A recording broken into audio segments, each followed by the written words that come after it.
kena ada satu bilik anak dia tu, bilik dengan tandas. Kali ni Abel melawat Ain, seorang anak OKU yang sangat-sangat peramah. Oh, dia tak lihat dah. Dia dah tahu. Dia belah. Tak boleh jalan. Dia OKU kecil lagi ke? Oh, kecil lagi. Boleh kacau mana? Dia boleh kecil. Oh, suami mati Sabah mari sini. Suami orang Sabah lah. Orang Sabah. Mana Sabah? Sabuk tawau. Orang tahu. Wow. Kaki boleh lurus. Kaki tak boleh lurus. Oh, tak ni nak.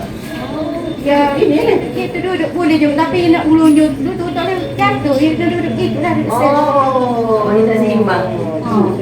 Atas kursi roda boleh duduk? Kata kursi roda boleh. Ya, dia tak boleh. Jalan. Orang sewa pun? Sewa 1,5. Boleh, so dia Oh lah.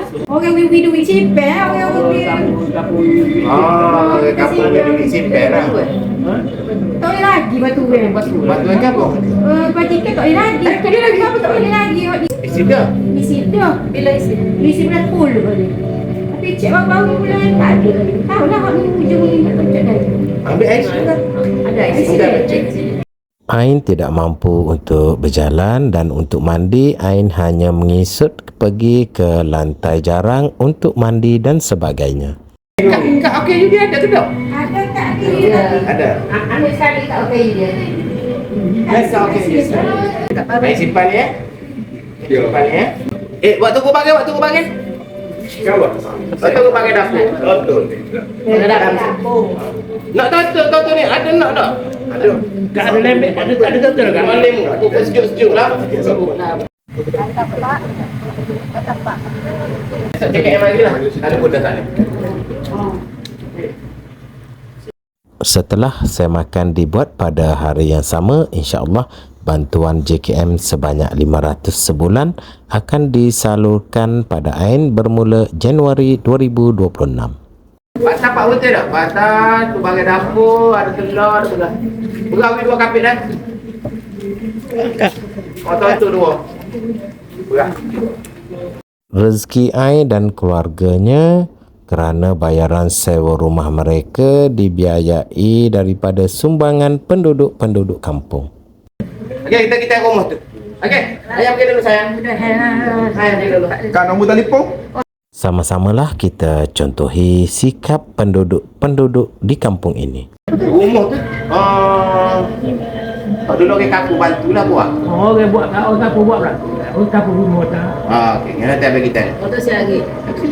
Mari kita rumah tu dulu. Jom. Apa pergi dulu dah? Terima kasih banyak-banyak ya. Terima kasih ya. Rumah ini telah dibiayai dan dibina sepenuhnya oleh penduduk-penduduk kampung yang sangat baik hati dan prihatin terhadap kesusahan yang dihadapi oleh Ain dan juga keluarganya. Tak ayah. Kena ada satu bilik anak dia tu, bilik dengan tandas. Oh, anak dia tu bilik atas. Macam master bedroom lah. Pada hari yang sama, Abel telah hubungi Majlis Agama Islam Negeri Kelantan. InsyaAllah bahagian agihan zakat Majlis Agama Islam Negeri Kelantan akan mengambil tindakan segera dan membantu Ain dan keluarganya. Okey, beres. Ni mak saudara dia. Oh, ni mak saudara dia. Okey. Habis ikhtiar lah dah. InsyaAllah lah. Janji tu dok ikhtiar. Doa supaya ada rezeki dah. Okey Kak Wei, apa pergi dulu? Untuk kita mak cek kita. Kita jumpa lagi di episod-episod yang akan datang. Jangan lupa untuk follow, share, like video-video di media sosial Abel.